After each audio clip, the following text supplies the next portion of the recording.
I apologize for the disruption, but I felt it was important to be transparent about the head of marketing and my wife. The sound of water dripping at 2 in the morning has a way of driving a man to the edge of sanity. I rolled out of bed, leaving Sarah sprawled across 3/4 of our king-size mattress, and padded barefoot to the kitchen, where our ancient faucet was performing its nightly symphony of torture. Before we dive deeper into this story, I have one small request. Please subscribe, drop a like, comment, and hit that hype button to boost this channel so more people can discover these incredible Reddit stories. Piece of garbage, I muttered, grabbing my toolbox from under the sink. The house groaned around me like it was judging my late-night plumbing skills.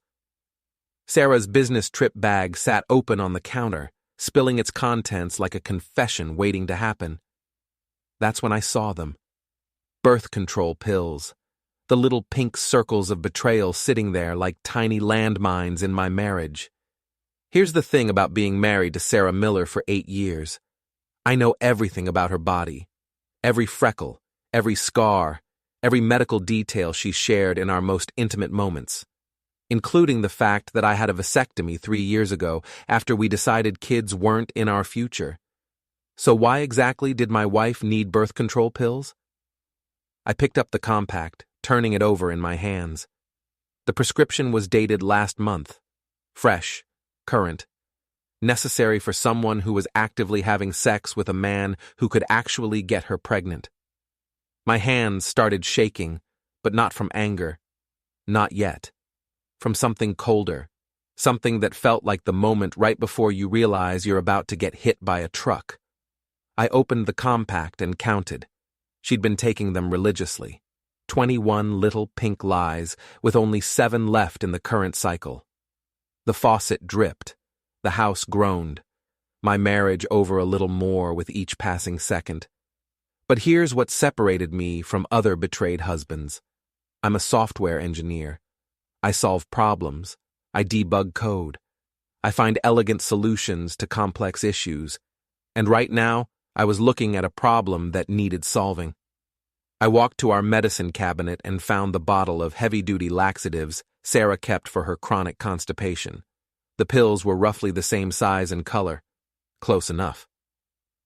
20 minutes later, I'd replaced every remaining birth control pill with a laxative. I resealed the compact, put it back exactly where I'd found it, and finished fixing the faucet. "Sleep tight, sweetheart," I whispered, watching Sarah's peaceful face in the darkness. Tomorrow's going to be a real adventure. The next morning, Sarah bounced around our kitchen like a woman with a secret. She was leaving for a 3-day tech conference in Chicago, and her excitement was practically radioactive. "You sure you'll be okay without me?"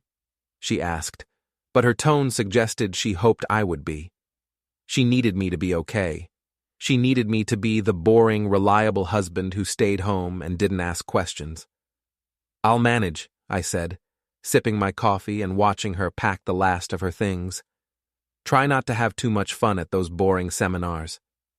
She kissed my cheek, and I smelled her expensive perfume, the one she only wore for special occasions, the one she definitely didn't need for a boring tech conference. "Love you," she said, but the words sounded rehearsed. "Love you too," I replied, and meant every syllable. That was the problem. I still loved her, even knowing what I knew, even planning what I was planning. After her Uber pulled away, I sat in our living room and stared at the walls we'd painted together last spring. The photos of our vacations, our anniversary dinners, our life together. All of it felt like evidence in a case I was building against my own happiness. But I wasn't going to be the victim in this story, not anymore. I opened my laptop and did what I do best. I started gathering data. Sarah's laptop was still logged into our shared cloud account. Her email, her photos, her entire digital life spread out before me like a map to her betrayal. I'd helped her set up all these accounts. I knew every password, every security question, every digital footprint she'd ever made. The emails were the worst part. Not because they were explicit, though some were, but because they were tender, loving, full of the kind of intimacy that she used to share with me. His name was Lucas Grant, strategic partner at her firm, divorced, living in a downtown condo that cost more than our house. And based on their message history, he'd been inside my wife for the better part of 6 months. Miss you already. His most recent message read, "Can't wait for Chicago, 3 days of just us." Just us. Like I didn't exist. Like our marriage was just an inconvenient scheduling conflict. I screenshot everything. Every message, every photo, every hotel reservation. I organized it all into folders with the methodical precision of a man building a case. Then I activated the Find My Phone feature on Sarah's device. If they wanted to play games, I'd show them what a real player looked like. The Grand Millennium Hotel in downtown Chicago was exactly the kind of place Sarah would choose for her betrayal. Expensive, discreet, the type of establishment that specialized in helping people forget their real lives for a weekend. I'd driven 4 hours through rain and highway construction to get here, fueled by gas station coffee and the kind of rage that burns cold and steady. The Find My Phone app showed Sarah's location as the hotel's top floor, the penthouse level. Lucas Grant was apparently the type of man who did things right. Premium everything. The best rooms, the finest champagne, the most expensive way to destroy someone's marriage. I parked across the street and waited. At 7:30 p.m., they emerged from the hotel elevator into the lobby like they owned the place. Sarah wore a red dress I'd never seen before, something that hugged her curves and announced her availability to the world. Lucas was tall, silver-haired, the kind of handsome that came with a trust fund and a sense of entitlement. They weren't trying to hide. They were celebrating. I watched them through the hotel's floor-to-ceiling windows, taking photos with my phone's telephoto lens.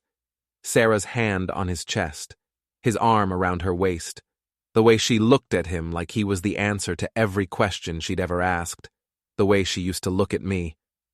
They sat at the hotel bar, ordering drinks that cost more than my lunch budget.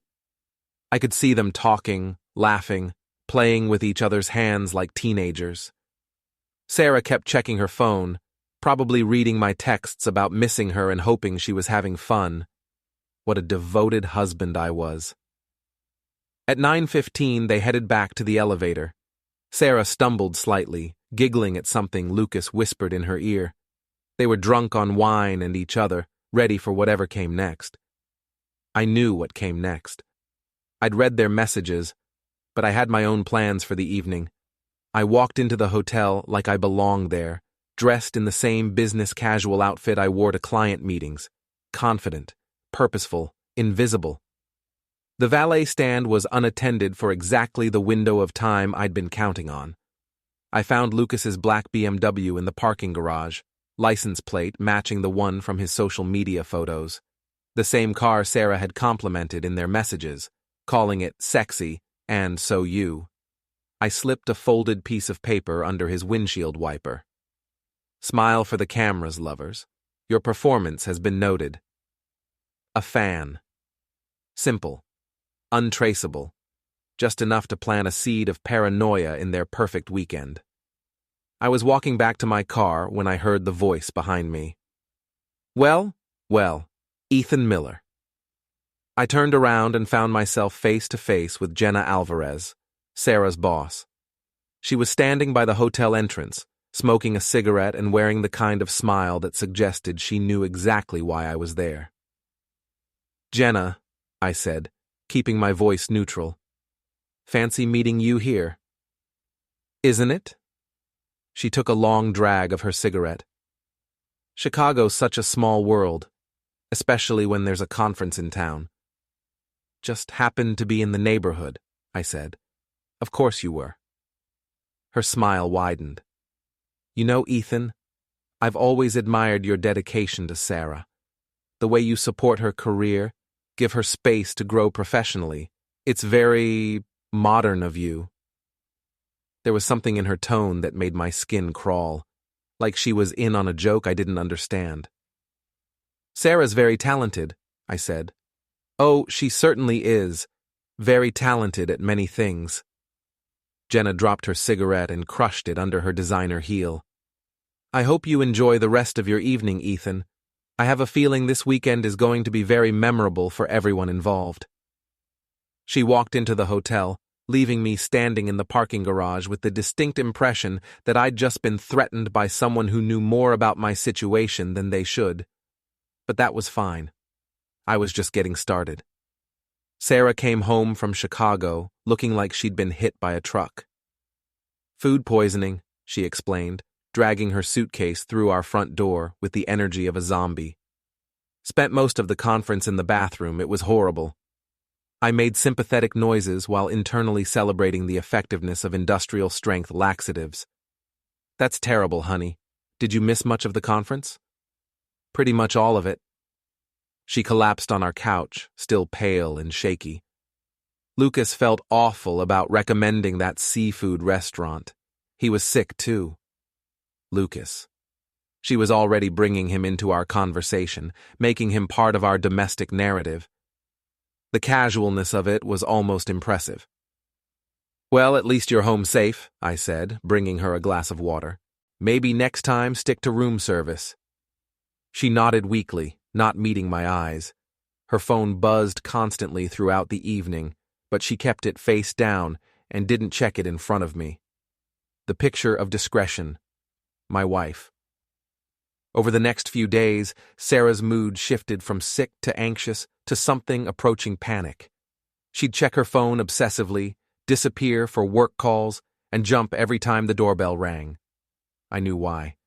The note I'd left on Lucas's car had done its job. According to their email exchanges, which I continued monitoring, they were both paranoid about being watched. Lucas was convinced someone from his company was investigating him. Sarah thought maybe her husband was getting suspicious. They were both right. But the real fun started when I began phase 2 of my plan. Sarah worked for TechFlow Solutions, a mid-sized firm that specialized in corporate consulting. It was the kind of place where reputation was everything and scandal was poison.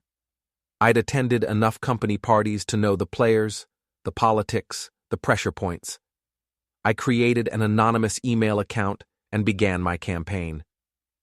The first message went to Sarah's biggest professional rival, a woman named Rebecca Chen, who'd been passed over for Sarah's last promotion. The subject line was simple: interesting photos from Chicago conference. I attached 3 photos: Sarah and Lucas at the hotel bar, Sarah and Lucas in the elevator, and Sarah and Lucas walking into the hotel together. No nudity, nothing explicitly sexual, but the intimacy was obvious. Thought you might find this interesting, the message read. Seems like some people are mixing business with pleasure at company conferences. Might be worth looking into who's paying for those hotel rooms. I sent similar messages to key people throughout Sarah's professional network. Not everyone, just the right people. The gossips, the ambitious ones, the people who would use this information strategically. Within 48 hours, Sarah was fielding uncomfortable questions about her relationship with Lucas. Within a week, there were whispers about improper conduct and misuse of company resources. I don't understand what's happening, Sarah told me over dinner, pushing food around her plate without eating. People are acting weird at work, like they know something I don't know. Maybe you're being paranoid, I suggested. Stress can make you imagine things. She looked at me with the first flash of suspicion I'd seen. You think I'm imagining things? I think you've been under a lot of pressure lately. All those late nights, weekend conferences, business trips. Maybe it's catching up with you. It was a perfect response. Supportive but subtly undermining. The kind of thing a caring husband would say to a wife who was clearly struggling with something she couldn't explain. But Sarah wasn't stupid. She was connecting dots, even if she couldn't see the full picture yet. That night, I heard her on the phone in our bedroom, her voice low and urgent. I couldn't make out the words, but the tone was clear. She was scared. Good. Fear was the first step toward understanding the consequences of her choices. The next morning, I escalated things. Lucas Grant's Tesla was parked in the lot behind Sarah's office building, gleaming in the morning sun like a monument to his success. I'd been watching his patterns for weeks, learning his schedule, understanding his routines. He always parked in the same spot, always left his car for exactly 2 hours during his Tuesday morning meetings, always came back with coffee from the same expensive cafe. Predictable, just like his affair with my wife. I waited until the lot was empty, then approached his car with a can of washable paint and a steady hand. Nothing permanent, nothing that would cause real damage, just a message that would be impossible to ignore. Cheaters ride, in bright red letters across his windshield. Everyone knows, on the driver's side door. Your wife deserves better, on the passenger side. I was back in my own car before anyone saw me, watching from a distance as Lucas discovered my artwork. His face went through a fascinating range of emotions: confusion, anger, fear, and finally something that looked like genuine panic. He called someone immediately, probably Sarah, probably Lucas. His voice was loud enough that I could see him gesturing frantically, even from across the street. Within an hour, Sarah was calling me. "Ethan, something's wrong," she said, her voice shaking. "Someone vandalized Lucas's car. They know things." "Know about what?" I asked innocently. Silence, long, loaded silence. "Nothing," she said finally. "Never mind, I'm probably overreacting." "Are you sure? You sound upset." "I'm fine, I'll see you tonight." But she wasn't fine, and she wouldn't be fine for a very long time, because I was just getting started. 3 weeks into my campaign, Sarah's world was collapsing in slow motion. The whispers at her office had grown into open speculation. Someone had leaked the hotel photos to the company's internal gossip network, and now everyone from the janitor to the CEO knew about Sarah's business relationship with Lucas Grant. Rebecca Chen had been particularly effective at spreading the story, adding her own embellishments about misused company funds and inappropriate conduct. The fact that Lucas's consulting contract was worth millions made the whole situation look even more corrupt. Sarah came home every night looking more defeated, more desperate. She'd lost weight, developed dark circles under her eyes, and started drinking wine with dinner every night instead of just weekends. "They're investigating the Chicago trip," she told me one evening, staring into her glass like it might contain answers. "HR wants receipts, documentation, proof that everything was legitimate business expenses." "That shouldn't be a problem," I said. "You were there for work, right?" Another loaded silence. Sarah was getting tired of my innocent questions, but she couldn't call me out without admitting why they made her uncomfortable. "Of course it was work," she said finally. "But you know how these things look. Office politics, jealous colleagues. Sometimes the appearance of impropriety is enough to damage your reputation." She was right about that. Appearance was everything in her world, and right now she looked guilty as hell. But the professional humiliation was just the beginning. I had bigger plans. Lucas Grant lived in a downtown condo that screamed success and disposable income. Floor-to-ceiling windows, doorman, the works. I'd never been inside, but I'd studied the building layout, the security cameras, the patterns of the residents. More importantly, I'd figured out Lucas's biggest weakness: his ego. According to his social media, Lucas was obsessed with his image. His car, his clothes, his lifestyle, everything carefully curated to project success and sophistication. He was the kind of man who needed to be seen as a winner, always. So I decided to make him look like a loser. It started with small things: a fake eviction notice posted on his door, professionally printed and official-looking enough to fool his neighbors, anonymous tips to the building management about suspicious activity in his unit, calls to his ex-wife's lawyer suggesting he was hiding assets. None of it was illegal. All of it was designed to create chaos in his perfectly ordered life. The eviction notice was particularly effective. Lucas spent an entire day fighting with his building management, trying to prove that he wasn't behind on rent, that someone was playing games with him. The stress of it showed in his messages to Sarah. "This is getting out of hand," he wrote. "Someone is targeting both of us. We need to be more careful." Sarah's response was pure panic. "What if it's Ethan? What if he knows?" "How could he know?" Lucas replied. "We've been careful." They had no idea how not careful they'd been, how easy it was to track their digital footprints, monitor their communications, predict their every move. But my masterpiece was still coming. I'd been saving the nuclear option, waiting for the right moment to deploy it. That moment came when Sarah announced she was going to another conference, this one in Denver. "Just a weekend thing," she said, not meeting my eyes. "Team building, strategic planning, boring stuff." I checked her messages. Lucas would be there too, naturally. They'd booked adjoining rooms at a boutique hotel, planning what they called a romantic getaway, disguised as a business trip. They were getting bolder, more careless. The pressure I'd been applying was making them desperate for normalcy, for the connection they thought they'd lost. Perfect. I spent the week before their trip preparing. Research, planning, logistics. I was going to give them a weekend they'd never forget. But first, I had one more card to play at home. Our neighbor Karen was the neighborhood's unofficial information hub.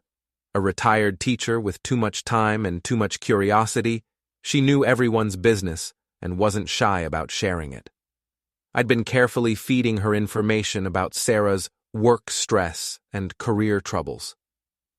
"I'm worried about her," I told Karen over the fence one Saturday morning. "She's been so anxious lately, working late, traveling constantly. I think the pressure at her job is really getting to her."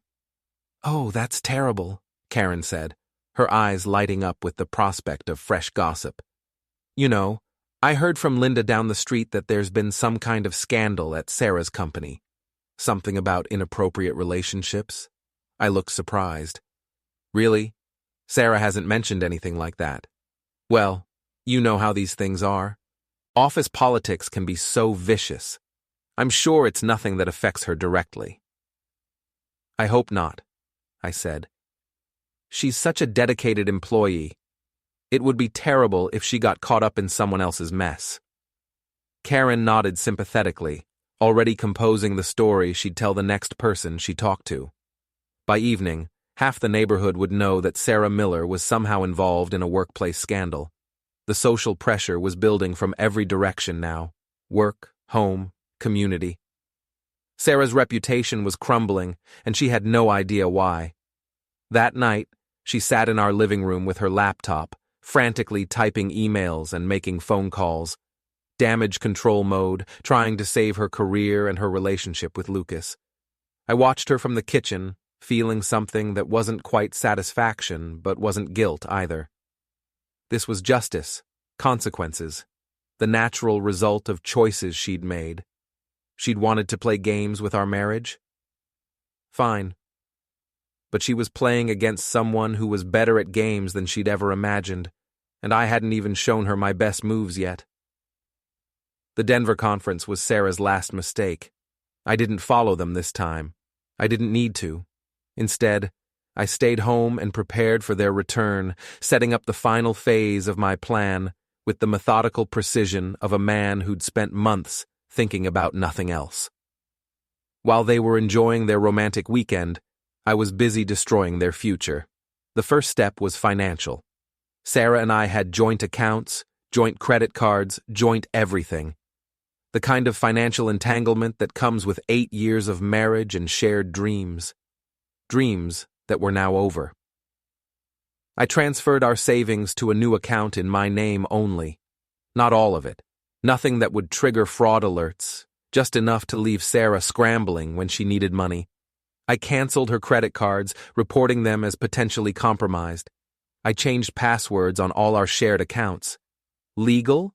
Absolutely. Half of everything was mine anyway. Cruel? Maybe. But not nearly as cruel as 6 months of betrayal. The second step was professional. I'd been monitoring Sarah's work email for weeks, learning about her projects, her clients, her vulnerabilities. She'd been cutting corners, taking credit for other people's work, making promises she couldn't keep. I compiled everything into a detailed report and sent it anonymously to her biggest client, a conservative company that valued integrity above all else. The subject line was simple: concerns about your account manager. The email detailed Sarah's affair with Lucas, the misused company resources, the conflicts of interest that came with sleeping with a strategic partner. I included photos, message screenshots, financial records showing hotel expenses charged to company accounts. It was comprehensive, damaging, and completely factual. The third step was personal. I'd discovered something interesting in Sarah's messages, something she'd never told me. She'd been pregnant last year, briefly, and had gotten an abortion without ever mentioning it to me. The timing coincided with the beginning of her affair with Lucas. DNA testing would have proven the baby wasn't mine, given my vasectomy. But Sarah had chosen to handle it quietly, secretly, with Lucas's financial support and emotional comfort. My wife had been living an entirely separate life, making life and death decisions with her lover while lying to my face every single day. That discovery had pushed me past anger into something colder and more focused. This wasn't just about adultery anymore. This was about a complete betrayal of everything I'd thought our marriage meant. So I prepared a special welcome home gift. When Sarah returned from Denver, she found an envelope on our kitchen table. Inside was a copy of her medical records from the abortion clinic, obtained through a private investigator I'd hired, along with a simple note: "We need to talk." She found me in our living room, sitting in my favorite chair with a glass of whiskey and a manila folder full of evidence. "Ethan," she started, but I held up my hand. "Sit down, Sarah." She sat on the edge of our couch, looking like she was ready to run. Her face was pale, her hands shaking slightly. She knew this moment had been coming, but she'd been hoping to control when and how it happened. "I know about Lucas," I said simply. "Ethan, I can explain. I know about the hotels, the conferences that weren't conferences, the company money you've been spending on your relationship. I know about the pregnancy, the abortion, the lies you've been telling me for months." Sarah's face crumpled. "How long have you known?" "Long enough to document everything. Long enough to make sure everyone else knows too." That got her attention. "What do you mean, everyone else?" I opened the folder and showed her printouts of the emails I'd sent, the photos I'd distributed, the reports I'd filed. Her professional life, her social standing, her relationship with Lucas, all of it systematically destroyed over the course of months. "You did this?" she whispered. "You created the situation," I said. "I just made sure there were consequences."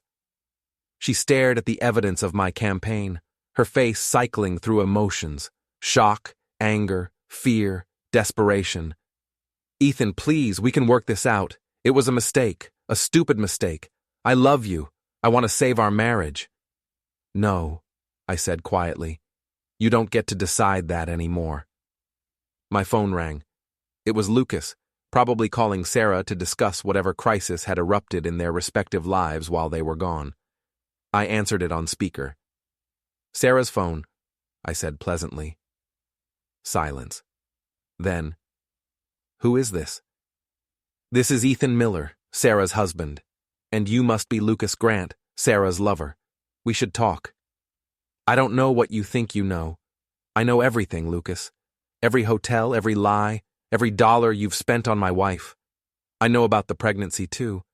Did you really think you could keep all of this secret forever?" More silence. Then Sarah grabbed for the phone, but I held it away from her. "Here's what's going to happen," I continued. "Sarah is going to pack her things and leave. Tonight. You two can figure out your own living arrangements, but it won't be in my house. And tomorrow, you're both going to discover just how much damage I can do when someone betrays me." "You can't do this," Lucas said, his voice shaking. "I already have," I replied, and hung up. Sarah was crying now, the kind of desperate tears that come when someone realizes they've lost everything. "Ethan, please, don't do this. I made a mistake, but we can fix this. We can go to counseling. We can work it out. Please. I looked at my wife, really looked at her, and felt nothing but cold satisfaction. You should have thought about that before you decided to blow up our marriage, I said. Pack your things, Sarah. You've got 1 hour. She packed in silence, moving through our house like a ghost. Taking her clothes, her personal items, the pieces of a life she'd thrown away for a few months of excitement. As she loaded her car, our neighbors watched from their windows. Karen was probably already on the phone, spreading the news that Sarah Miller was leaving her husband in the middle of the night. Before she drove away, Sarah came back to the door one last time. I never meant for this to happen, she said. Yes, you did, I replied. You made a choice every single day for 6 months. You chose him over me, lies over truth, excitement over commitment. This is just what consequences look like. She drove away into the night, leaving me alone in the house we'd shared for 8 years. But I wasn't done yet. I had one more move to make. The Tech Flow Solutions annual gala was the social event of the year for Sarah's industry. Black tie, open bar, award ceremony, the works.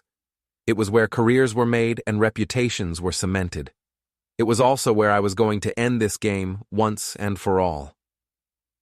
Sarah had moved in with Lucas after leaving our house, but their relationship was already cracking under the pressure of public scrutiny and professional consequences. Lucas's consulting contract had been terminated. Sarah was facing a disciplinary hearing at work. Their romantic weekend getaways had turned into crisis management sessions. But they were both still planning to attend the gala, probably hoping to salvage what was left of their careers and social standing. One last attempt at projecting normalcy and confidence. I had different plans. Getting into the gala was easy. I'd attended as Sarah's spouse for years, knew the organizers, had connections throughout the industry. I bought a ticket, rented a tuxedo, and prepared for the performance of my life.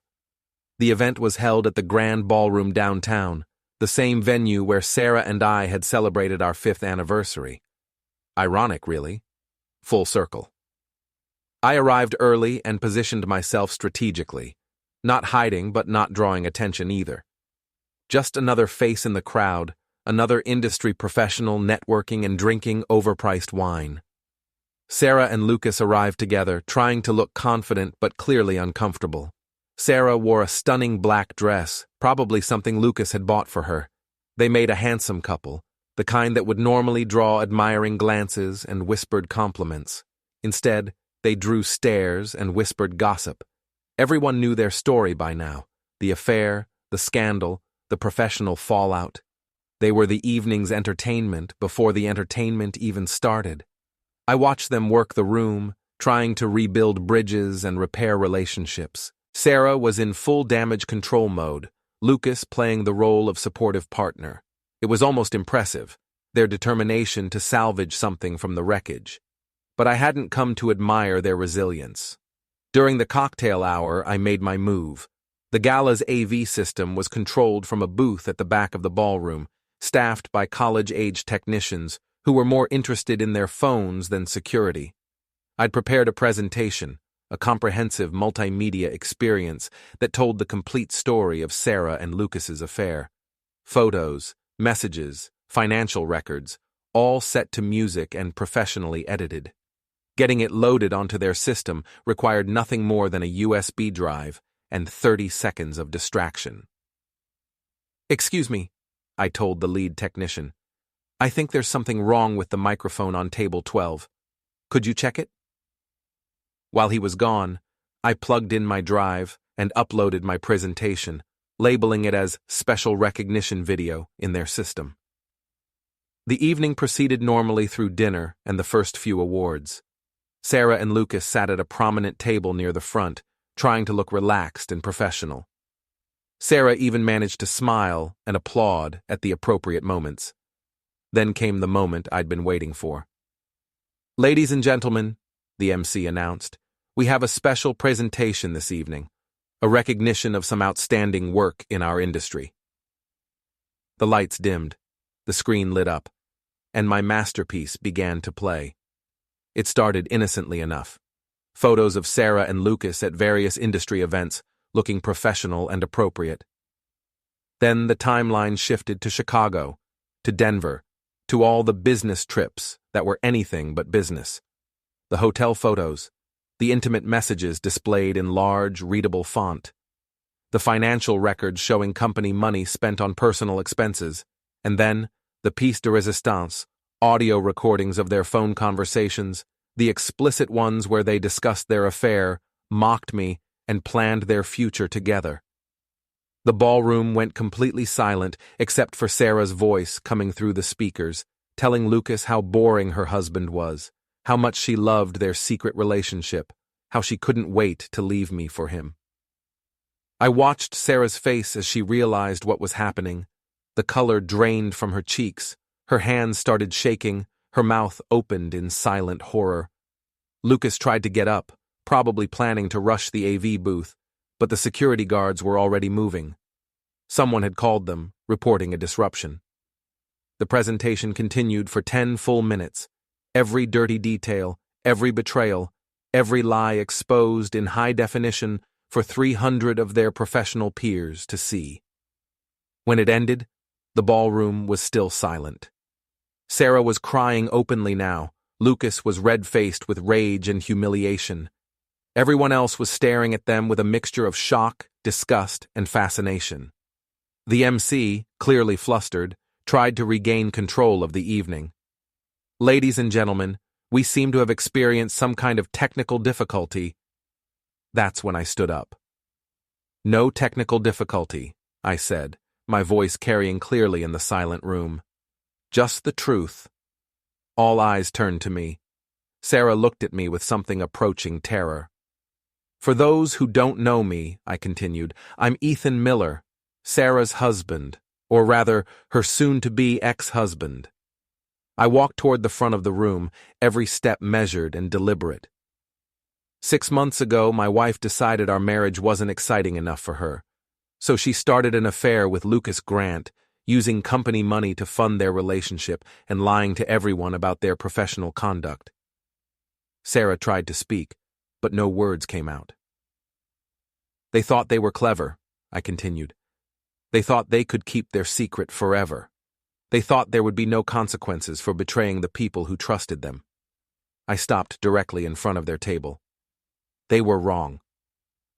Lucas finally found his voice. "You're insane. This is harassment, stalking. This is justice," I cut him off. "Everything you just saw is true. Every document is real. Every photo is authentic. Every recording is from your own phones." I looked around the room at the sea of shocked faces. "Sarah Miller and Lucas Grant have been lying to all of you for months. They've misused company resources, violated professional ethics, and betrayed the trust of everyone in this room. They deserve whatever consequences come from their choices." Security was approaching now, but I wasn't done. I pulled out one final envelope and placed it on Sarah's table. "Divorce papers," I said. "I'm keeping the house, the savings, and the dog. You can keep Lucas and whatever's left of your reputation." Sarah finally found her voice. "Ethan, please." "No," I said firmly. "You made your choice. Now live with it." I walked out of the ballroom with 300 people staring after me. Behind me, I could hear the chaos beginning. Voices raised in shock and outrage, chairs scraping as people moved to get a better look at the wreckage, the sound of Sarah sobbing uncontrollably. In the parking lot, I sat in my car for a moment, letting the adrenaline fade. It was over. 8 years of marriage, 6 months of betrayal, and 3 months of carefully planned revenge, all coming to an end in one perfect moment of public destruction. My phone was already buzzing with calls and messages, friends, family, colleagues, everyone wanting to know what had just happened, wanting to hear my side of the story. But I wasn't interested in explaining myself to anyone. The presentation had said everything that needed to be said. I started my car and drove home to the house that was mine alone now, leaving Sarah and Lucas to deal with the consequences of their choices. They'd wanted excitement, passion, the thrill of forbidden love. I'd given them something better, the truth, delivered with the precision and impact they deserved. Some games you win by being smarter than your opponents. Others you win by being more ruthless. I'd won this one by being both.